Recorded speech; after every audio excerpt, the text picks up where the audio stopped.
Al ser la historia un insumo fundamental e intelectual para conservar las experiencias humanas y explicar el presente, y el periodismo por su parte una herramienta que permite el intercambio de sentidos relacionados con los procesos de representación y significación inherentes a la cultura, nos permitimos cuestionarnos el por qué en las revistas actuales de Diálogos de la Comunicación de Felafax y Palabra Clave de la Universidad de La Sabana no se encuentran información histórica sobre el periodismo en el periodo de las décadas de los 50 hasta los 70 en el contexto latinoamericano.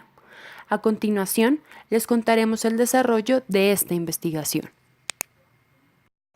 En la década de los 50 se empieza a ser consciente de la importancia del estudio de los periodistas. En Latinoamérica, después de la creación de la OEA en el 48, comienza la preocupación por la creación de organizaciones que procuraban ser el espacio para el afianzamiento del gremio periodístico.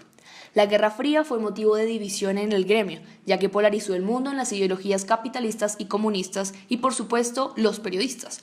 En Colombia, para esta misma década, se fue testigo del conocido conflicto entre liberales y conservadores, que trajo como consecuencia un periodismo partidista, lo cual conllevó a que esta fuera reconocida por ser la década de mayor violencia de tipo político en el país. En 1953, cuando Gustavo Rojas Pinilla llegó al poder, y junto con Laureano Gómez, Roberto Urdaneta, la Junta Militar y Alberto Lleras proclaman que en la relación gobierno-periodismo debía existir la censura. Con la llegada de la televisión al país en 1954 por el general Rojas Pinilla, las audiencias comenzaron a tomarse el medio, a masificarlo hasta convertirlo en un competidor de la prensa. Aquí es cuando la UNESCO habla sobre la formalización del periodismo, de manera que se fusionan todos los medios masivos junto con la prensa escrita, dando como resultado las facultades de comunicación. En los 60 está Lleras Camargo como presidente en los primeros años del Frente Nacional, dando una censura de tipo económico. Se evidencia cuando el Estado, al ser promotor de la pauta publicitaria en los periódicos, deja en la quiebra a los dueños de la prensa junto con su gremio, para evitar que las distintas corrientes políticas se propagaran en este medio, así como la Sociedad Interamericana de Prensa, SIP, que propone que nadie paute en los periódicos. Es hacia 1968 donde los dueños de los medios y el CIP se oponen a los periodistas. Los primeros defienden que los periodistas no deben tener tarjeta profesional ni diploma porque están violando un principio de los derechos humanos que dice que toda persona es dueña de su libertad de expresión. Pero claro, detrás hay unos intereses económicos en el que a los asalariados no les convenía contratar a periodistas porque era más costoso. En contraposición, el gremio periodístico defendía que ni el Estado ni los dueños de medios debían controlar el mercado, sino que debían ser ellos mismos, los propios periodistas, quienes decidieran el pago, quiénes entraban o no y qué función cumplían en el oficio. Ya para los 70, con Misael Pastrana en la presidencia, se logra llegar a un consenso en el cual 5 años después llegaría la tarjeta profesional para los periodistas, en la que se habla explícitamente de un contrato a término indefinido, lo que quiere decir que no habría necesidad de referendación.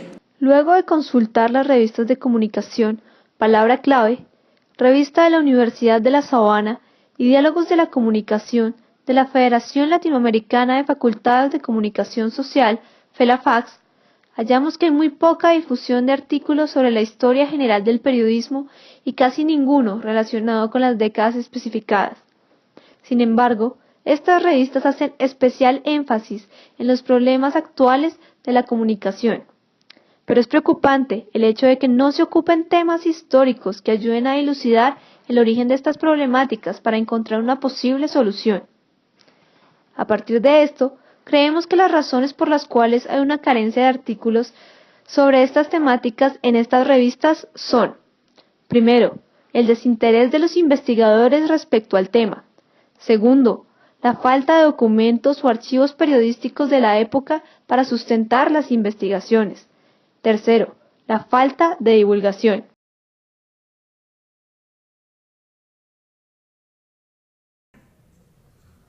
Bueno, pues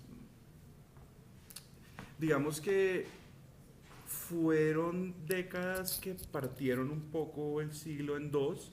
Yo creo que la década del 50 y del 60 sobre todo son fundamentales en la medida en que de algún modo se da, pienso yo, en América Latina el tránsito, un poco de manera más o menos acompasada con lo que pasaba en el resto del mundo, se da el tránsito como de la modernidad hacia eso que hoy llamamos la posmodernidad. Y en esa medida, digamos que los medios de comunicación en general, yo diría que no solo el ejercicio del periodismo, sufren cambios relativamente amplios. Yo creo que es el momento en el que finalmente medios como la televisión, por ejemplo, logran colonizar como la cotidianidad de las familias, etcétera, etcétera. Y en esa medida, digamos, pues el ejercicio del periodismo cambia en la medida en que brincamos, digamos, de un relativo monopolio de la prensa escrita hacia una cosa, digamos, mucho más audiovisual, pero que sobre todo se convertía, digamos, como el periodismo se convertía, digamos, en ese lugar donde se monopolizaba la información, de alguna manera. Entonces el periodismo entra a formar parte un poco del modo mismo en el que la gente lograba ver el mundo y crear su propio significado a partir de él. Y creo que eso se da sobre todo en la década del 50 y del 60. La verdad es que eso no depende como ni de mí ni de las políticas editoriales de la revista, sino depende de la comunidad académica que es quien produce los artículos. Entonces, claro, de lo que llega realmente hay muy poco relacionado con historia del periodismo. Digamos, acá en nuestro ámbito que hayan llegado a la revista, estarían por los trabajos de Julián Penagos, algunas cosas de Eduardo Gutiérrez, que es profesor de la Universidad Javeriana, y llegan algunas cosas un poco sobre ficción histórica española o cosas así, pero en temas propiamente atinentes a la historia del periodismo es muy poco lo que llega. Es decir, eso más que un síntoma de una política editorial o algo así, que no hay tal, tiene que ver con el hecho de que la comunidad académica trabaja poco en el tema. Entonces, en la medida en que se trabaja poco, pues hay que en las facultades de comunicación, digamos, en Colombia, no hay mayor tradición al respecto. Yo creo que acá se trabajan más cosas como el análisis de contenido, recientemente la comunicación política, pero digamos los temas más atinentes como a la historia o incluso a la teoría misma de la comunicación y el periodismo son profundamente periféricos dentro de la reflexión. Eso, sin duda, es síntoma de una profesionalización de las facultades de comunicación en las que la reflexión está un poquito eclipsada en pos más de las rutinas propiamente profesionales del ejercicio de la profesión misma del periodismo. Creo yo que eso es lo que sucede. Y la forma en la que eso se refleja claramente es en la producción que los académicos intentan divulgar en revistas indexadas o en revistas científicas como palabra clave. Yo creo que es eso, es digamos un síntoma de lo que sucede adentro de las facultades.